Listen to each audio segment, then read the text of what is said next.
The Green Bay Packers made a big splash in the 2025 NFL Draft when they stepped up in the first round to draft Matthew Golden, a speedster, to help out with his wide receiver depth chart, also to help Love to take the next step forward. We're going to look at what the coaches have to say, what the brass has to say. We're also going to be looking at some fancy charts to see what he's about. Look at his prospect profile, how he fits with the Packers, how he fits in fantasy football, the good, the great, the bad, the ugly, everything in between. But before we dig in, you need to click that subscribe button right now. We're looking at these rookies every day, how they fit into their teams. So we're also looking at rookie mini camp clips, which are very important because you get to see what your rookies look like when they hit the field in their new uniforms with their new team, and you're interested in your players. And if you're interested in your players, click that button so you can see what they're doing. But we are digging in here. We got to see what LaFleur has to say because they're raving about Golden, as they should be. They drafted him in the first round. But this is a good fit for the Packers, and you're going to see why. You know, you always want to kind of connect with the quarterback when you get him some pieces. And so I FaceTimed him, and he's like, man, sub 4.3. He's like, I got to get that arm loose. So, I mean, he can roll. And I said, hey, man, you're just going to have to get that ball up on time and out early. Golden's ability to take the top off the defense with his speed, get in and out of breaks, and get yards after the catch, and also be very fluid playing multiple spots is really going to help Love. It's really going to help the offense and really help this team transcend going forward.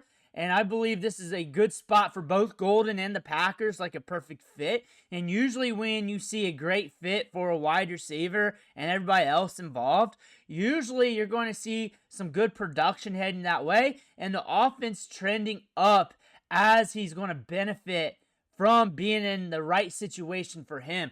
But we got more coming at you as the Packers GM has some good things to say about Matthew Golden. To bring Matthew into the fold, I think he's going to do a lot of things for us. He's just obviously he's a very gifted athlete, gifted football player, but he's also just wired exactly how we want our guys in the locker room, and I think he's going to fit in really well. This kid wants to be great. He wants to win. So he's been chasing this thing, and like I said, I think he's had adversity in his life, and he's come out the other side of it. And the odds were probably stacked against him a little bit. He's no player is perfect, and I think he's one of those guys that is just going to really work hard at to be the best he can be. Again, Matthew Golden is a good prospect, worked through some adversity. When you looked at him coming out of high school, was not a big-time recruit, a 4-star still, but the wide receiver 25 in the class. 26 offers, a fair amount of offers, but we landed with Houston. At Houston, 584 yards, 404 yards, so we really didn't break out until we get to Texas. 987 yards on 58 receptions. Showcased some good ability there with the Longhorns. 9 touchdowns while sharing the field with Bond, while sharing the field with Jaden Blue. Some other good pass catchers there. Yards after the catch per reception, 5.2, 5.9. But the ADOT there at Texas at 13.5. You're getting a deep average depth of target. That 4.29 speed was on display there, getting those deep balls. On top of that, those targets, when they're deeper, it's hard to get at bigger yards after the catch per reception because it's downfield, it's contested, and then the yak sometimes comes from middle to shorter throws. But still, we know he's fast. We know that's on display. On top of that, we were the target getter. We led the team in yards. We led the team in touchdowns. Matthew Golden was the offense. He dominated the production. They didn't have a 1,000-yard wide receiver. They spread the ball pretty good. And there were other talented pass catchers in the offense, but he was the one that stood out last year in production, and we got a good route runner. That's one thing. We got good route running on top of the speed. Not perfect, not all green. Roma Dunze had that last year.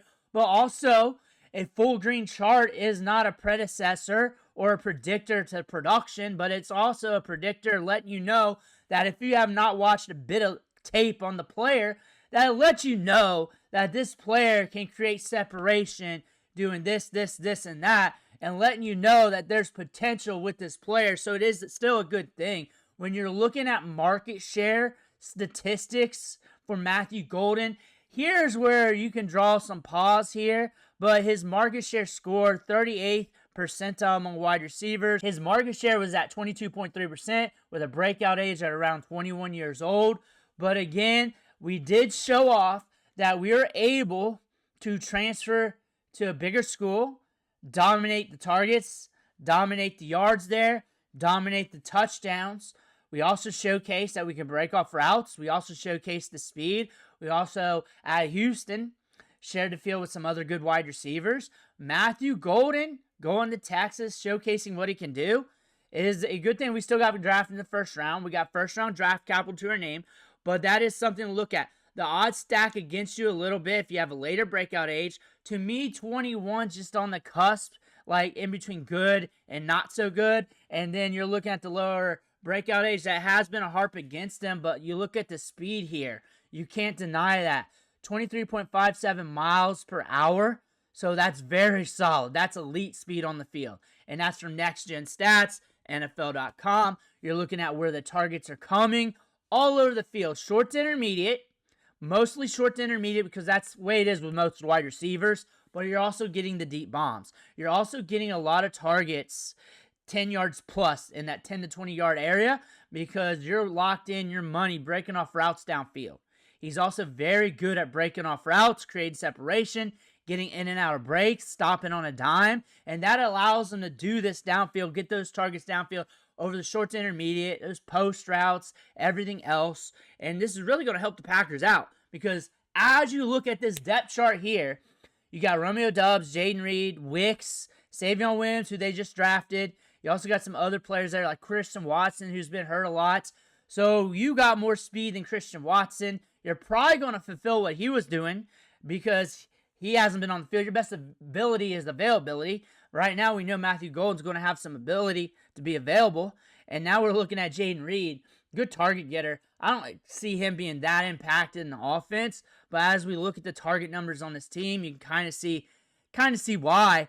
Romeo Doubs, kind of mainstay on the field.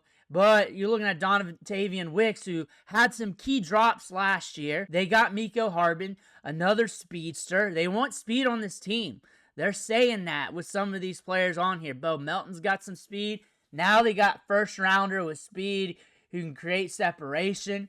He's going to fit into this core of wide receivers early because they're going to allow their young wide receivers to get on the field. That's one thing this team has shown, that they will let young wide receivers get on the field.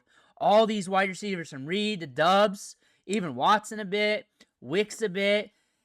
During the developmental stages, they were able to see some reps. He's going to see some reps. He's going to get opportunity. Unless he falls on his face in training camp or something, he's going to see some opportunity.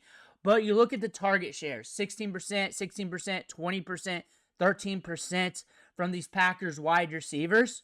And what I do in season when we're trying to predict what these wide receivers are going to do every week, which is hard to do, is I created this term. I created it like a couple years ago. And they're maintaining with this strategy is they got a carousel effect going on where Love spreads the ball out so well that you know who's going to be mainly the guy, but you cannot really fully predict who's going to be the guy for that game because the targets get spread around so much. The target share says at 16, 16, 20, and 13 right there. You don't have a guy sitting at 25%, pushing 30%, even at 22 to 25% range. You're really sitting there with guys getting the work off and on throughout the season. However, he's going to be mixed into that starting off. Guarantee he's going to get opportunity to be mixed into that starting off. He'll have some boom weeks as a rookie, which is good as a rookie. And he could have more.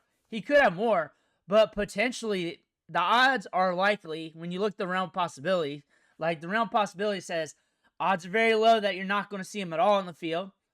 Odds that he's going to hit here, kind of like in that upper, 15th percentile range of the outcomes. Odds more likely he's going to be mixed in with these wide receivers, and he's going to be getting an okay target share with how they move the football. And then with his talent, skill set, speed, and everything else, it's going to be a platform to build off of. And that just makes sense. It just makes sense. And how I could be wrong is if he hits like the bottom 15th percentile or the top 15th percentile, which could potentially happen if he blows up. He could blow up getting yards after the catch per reception with that speed. And also that deep A-dot, just bring in a few splash plays. And maybe just 5 of them on the season And that's enough for that to happen while rolling out a 16 to 20% target share. And I will throw out that range just because of that range right there, 16 to 20% between Dubs and Reed. I throw that out. I think it's highly likely we get in that range somewhere around there. It could be more. It could be like the last 5 games that were past that. It could be like that. There could be a ramp up where there's hardly anything, where we're fighting for 10%, and then next thing back in the season, we're up to like 22 to 25. Something like that. But what I'm saying is we're going to be used in the offense early. We're going to get opportunities, and he's a good fit for this team. They like to use 3 or more wide receivers. Love likes to spread it around. He needs an option for speed like this that's dependable, healthy, that can also break off routes on the short to intermediate, that's not stiff-hipped like a Christian Watson, that can give you more avenues for success, not just deep downfield, that gives you more volatility, more malleability for your offense to be able to do different things. He's going to be able to do that. I don't think Matthew Golden would have been the right fit for every team. I think if you put him on the Cowboys, I don't think he would have been optimized. I think going to the Packers is an optimal situation for him. Honestly, when I look at his skill set, I think he needs to go to a team like this where the ball spreads around, where he can be moved around, he can be used in different facets. When you're looking at him for Dynasty Fantasy Football, and you just have to look at the potential production and the range of outcomes here with what I laid out, odds are good that he's going to be on the field this year. Odds are good he's going to be running routes. And if you just look at the range of outcomes to the mean to the average, just guessing that out with random probabilities here, he's going to be on the field, seeing an okay target share, start things off with a good platform to build off of, and possibly a boom week here and there. That value is going to head steady or trend up because he's a young wide receiver. And if you're looking for a wide receiver and you're questioning it in the back out of the first round, or he falls early second, since running backs are so heavy this year, and you're looking at wide receiver, you need a wide receiver, he's in an offense that spreads the ball around, so he's not going to be running just wind sprints. He'll be getting some opportunities. He's got a quarterback that does not lock in, because Wicks, even dropping balls, was still getting opportunities. Golden's definitely going to be getting opportunities, and he's going to be out there seeing the field. He could be a player that has some boom weeks. He could be spiky to start things off, but if you see that, you don't like that, remember, that could be his platform for development moving forward, because he's still just a rookie, a young player, and it might take him a year or two.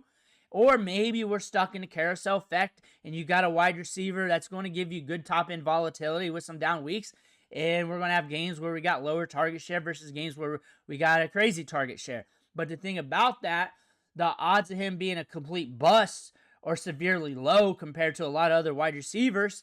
One, we're going to see the field quick. It's going to be hard not to in this offense. And they have a history of playing these wide receivers when they're young. And the ramp-up period for a lot of these wide receivers that they already have on the roster wasn't very long, especially for the later round picks and everything else. Like, they let these guys play, and if they start looking good in camp, they let them play. They don't tease us in training camp and everything like that, and then we don't hear about them. We have that. I mean, we had that with Dubs. He got on the field. With Wicks, he's getting in and out of the field, but it's very competitive. Same thing with Reed. It's something to look at here. So odds of him busting is very low. You got odds of him being a good value on the offense, helping the offense very good, and then that being a good platform to build off of. With that speed, you do have some upside to that with how Love can push the football, with how this team can get in some good game scripts to push the pace sometimes, some higher scoring games. You mean you got Detroit twice a year. Sometimes those games can get sticky though. They can, due to the defenses and everything else, and NFC North's going to NFC North. But again, you understand what I'm saying when we're talking about game scripts week to week. With the Packers, though, they do spread the ball around. However, spreading the ball around is going to get him reps early in his career and a platform to boom up to something bigger. And that could be quicker. That could be within a few weeks. That could be in a year or two. But you got the potential there. And with the ball spreading around in this offense with the volume in it, makes it highly unlikely that he's going to be a complete bust. So he's actually relatively safe. Now, if you're chasing straight upside, like you're chasing the next Malik Neighbors, you're probably not going to catch that in this class unless you get lucky with T-Mac or Travis Hunter. But the odds of getting a Malik Neighbors is rare. The odds of getting that is very rare, class to class. And when you see that, you just got to strike like we did last year We hammered that home. However, we're leaning into this running back class, remember? So take your values as they come at wide receivers. Still keep hammering running backs. Lean into the strength of the class. That's what we're doing here in our rookie drafts. We got our wide receivers last year. Some of them missed. A lot of them hit. A lot of them hit, especially that Brian Thomas Jr. value. However, this is another value that could be coming your way that's going to be dependable at least for you, which could be more. I just don't see him busting. I think that's highly unlikely unless something weird happens, like a weird injury or something. Let me know what you think in the comments below. I want to hear about that. Make sure to hit that subscribe button on the way out. Thank you for watching. Catch you on the next video.